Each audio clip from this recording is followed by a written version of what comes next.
Hi everyone, welcome back to the channel. In today's video, I'll show you how to delete any page in Microsoft Word, whether it's a blank page or a page with content. So let's get started. First, open your Word document.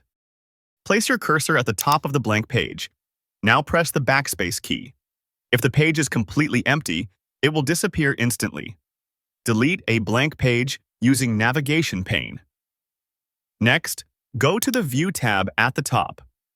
Turn on the Navigation pane. On the left side, select the Pages tab. Click on the blank page you want to remove, then press the Delete key on your keyboard. This will remove the blank page. Delete a page with content. If you want to delete a page that has content, press Ctrl+G on Windows. In the Go To tab, make sure Page is selected, then enter the page number and click Go To. Your cursor will jump to that page. Now select all the content on the page and press Delete or Backspace. The entire page will be removed. And that's it. If you found this video helpful, don't forget to like, subscribe, and hit the bell icon for more tips and tricks. Thanks for watching.